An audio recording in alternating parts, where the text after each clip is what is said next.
नमस्कार बच्चों, क्लास 10। जैसे कि मैं आपको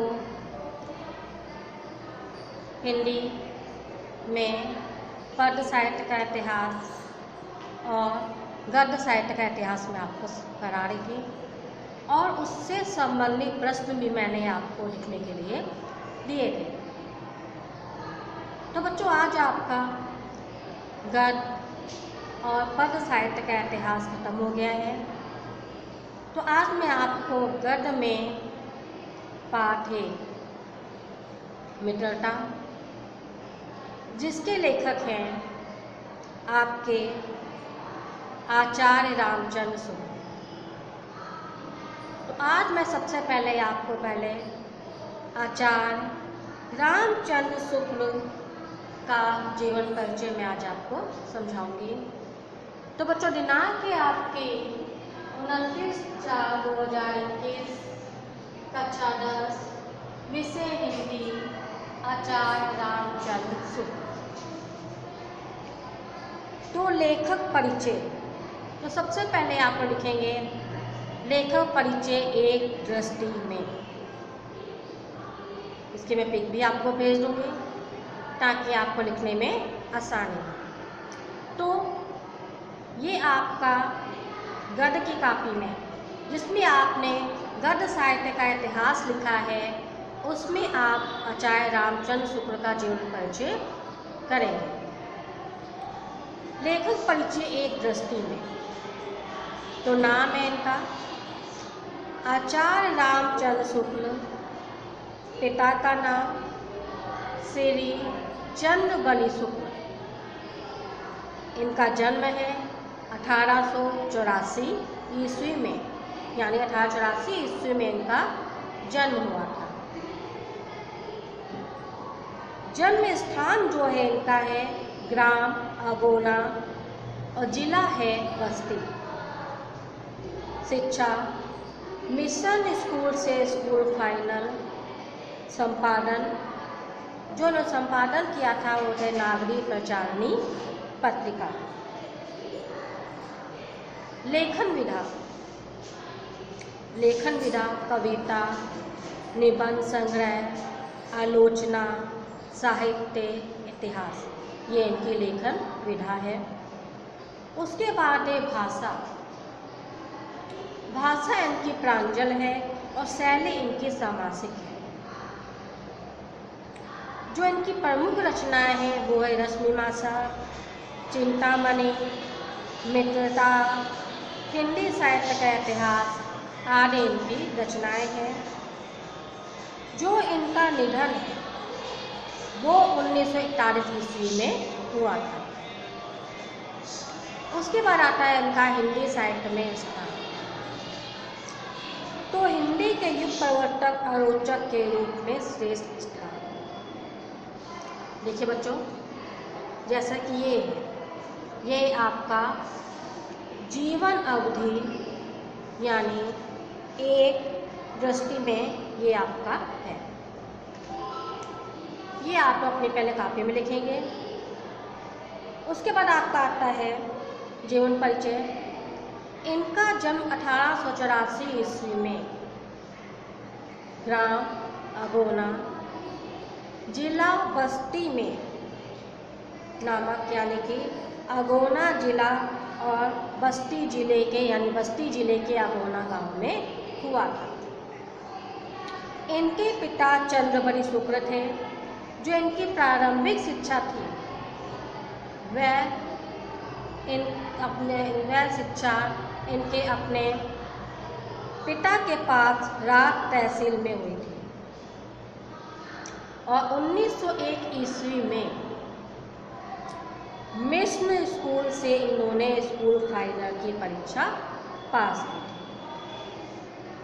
गणित में कमजोर होने के कारण ये आगे पढ़ नहीं सके थे और मिर्जापुर में ये पंडित केदारनाथ पाठक और प्रेमधन के संपर्क में आकर इन्होंने हिंदी, संस्कृत, उर्दू, अंग्रेजी साहित्य का गहन अध्ययन इन्होंने किया था।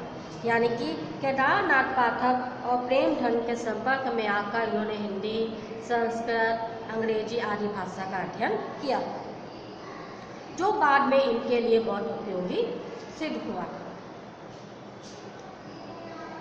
अब 1908 ईस्वी में नागरी प्रचारी सभा में हिंदी शब्द सागर में सहकारी संपादक के रूप में बुलाए गए। यानी कि 1908 ईस्वी में जो नागरी प्रचारी सभा थी, उन्होंने इनको सहकारी संपादक के रूप में इनको वहाँ बुलाया और इन्होंने बहुत समय तक नागरी प्रचारी पत्रिका का संपादन भी किया और कुछ समय तक ये काशी हिंदू विश्वविद्यालय में अध्यापक भी रहे। और जब 1937 ईस्वी में बाबू श्याम सुंदर दास ने हिंदी साहित्य से अवकाश ग्रहण कर लिया, तब आचार्य रामचंद्र शुक्ल जी हिंदी विभाग के अध्यक्ष के रूप में नियुक्त किए गए और 1941 ईस्वी में इनका देहावसान हो गया। इन्होंने सैद्धांतिक और व्यवहारिक दोनों प्रकार की इन्होंने आलोचनाएं लिखी हैं। इनकी रसमीमांसा, चिंतामणि भाग 1, भाग 2 के निबंध सैद्धांतिक आलोचना के अंतर्गत आते हैं। यानी रसमीमांसा जो चिंतामणि है, वो जो निबंध इनके वो सैद्धांतिक आलोचना के अंतर्गत आते हैं।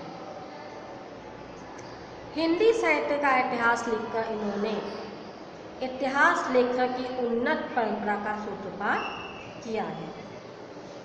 समीक्षक, निबंधकार के रूप में और साहित्य इतिहास के लेखक तीनों ही रूपों में शुक्ल जी ने की जो देन है, जो उनका योगदान है, वो बहुत ही अप्रतिम है।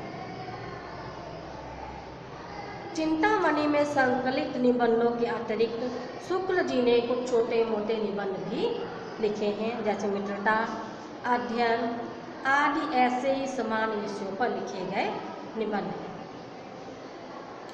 इसके बाद आता है इनकी भाषा शैली। जो शुक्ल जी की जो भाषा शैली है वो गठी हुई है, इसमें एक भी व्यर्थ शब्द नहीं रहता है। यानी कि इनकी भाषा में एक भी शब्द व्यर्थ नहीं रहता है। जो इनकी भाषा शैली होती है वो गठी हुई होती है। शब्दों के साथ साथ वाक्य भी ऐसे गुथे रहते हैं कि वह कम से कम शब्दों में बड़ी से बड़ी बात कहना भी शुक्ल जी की सबसे बड़ी विशेषता है। शुक्ल जी की भाषा प्रांजल है और इनकी जो शैली है वो है समासिक। जो शुक्ल जी ने मित्रता जो निबंध लिखा है वो जीवनोपयोगी विषय पर लिखा गया निबंध है, जिसमें शुक्ल जी की जो लेखन शैली संबंधी अनेक विशेषताओं के दर्शन होते हैं। उनमें शुक्ल जी के हृदय में कवि और मस्तिष्क से आलोचक थे। यानी शुक्ल जी हृदय से भी कवि और मस्तिष्क से आलोचक थे। अपनी साहित्यिक प्रतिभा से इन्होंने हिंदी समालोचना के क्षेत्र में क्रांति उत्पन्न कर दी थी। इनकी विलक्षण प्रतिभा के कारण ही इनके जो समकालीन यानी इनके साथ के जो हिंदी गद्य के काल को शुक्ल युग के नाम से संबोधित किया गया। बच्चों, ये था आपका आचार्य रामचंद्र शुक्ल का जीवन परिचय। तो सबसे पहले आप एक दृष्टि से करेंगे, फिर आप जीवन परिचय, फिर आप करेंगे आप उसकी रचनाएं, फिर भाषा, फिर शैली, फिर हिंदी साहित्य में स्थान। तो इसकी मैं पिक भी आपको भेज दूंगी ताकि आपको लिखने में आसानी हो। और बच्चों, आपका सिलेबस आपका चैप्टर 1 है। अगर आप वर्क नहीं करेंगे तो आपका वर्क छूटता चला जाएगा। इसके रोज़ का रोज़ वर्क अपना कीजिए, क्लासरूम में सेंड कीजिए ताकि मैं आपका वर्क चेक कर सकूं और आपको हर वर्क पर 1 नंबर भी दे सकूं। अगर कोई समस्या हो तो आप मुझसे पूछ सकते हैं। नमस्कार।